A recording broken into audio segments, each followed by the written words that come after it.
This is your technical update from the LMAX Exchange Research and Analytics Desk for Thursday, January 29th, 2015. Euro dollar. So when we're looking at this market, the continuation or the correction out from recent lows on Monday at 10.98, those are 11-year lows, still continues, and the market, after pulling back a little bit in Wednesday trade, is still largely consolidating within Tuesday's range. Right now, the key levels to watch above and below come in at 1460 above. That's some previous support going back to the 16th of January, while below that 10.98 low from Monday is obviously critical. And a break on either end will help determine whether we're going to see bearish continuation or the onset of a more significant correction. So that's the story with the euro right now. Sterling dollar. Cable continues to correct a little bit out from recent lows at recent 2015 lows at 149.51. And although the market has extended this correction and is showing some outperformance this week, it'll need to take out 52.70 above to take the immediate pressure off the downside. Otherwise, the focus is on a retest of 49.51 and then down towards the 2013 base at 48.13.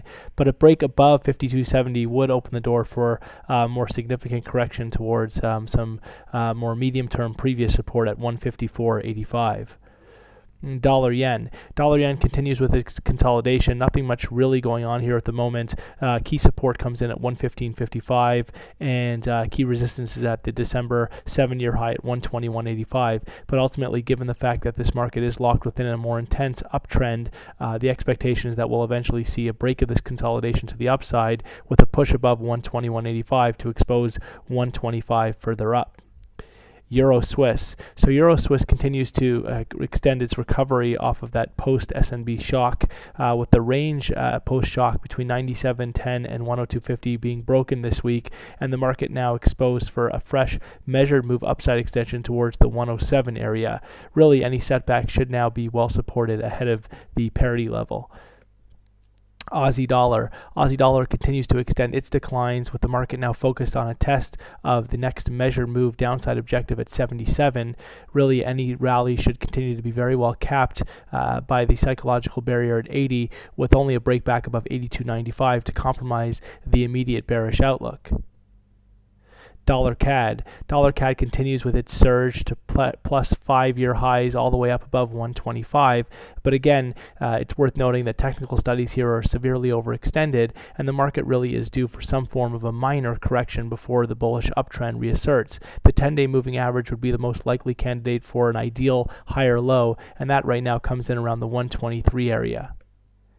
Kiwi dollar. Kiwi has raced to the downside, so accelerating current declines after breaking down below the previous 2014 low in 76.09. The market's been under a lot of pressure, and those declines have accelerated to the downside now, trading with the market most recently trading below 73, and the focus is on a measured move objective at 72 further down. The measured move comes in after the market had been consolidating several weeks, roughly between 76 and 80, and so you get this 4 big figure move with the projected downside towards 72, and really any rally should be very well capped below this previous support, now turn resistance in the 76 area, and ultimately only back above 80.35 would compromise the current bearish outlook.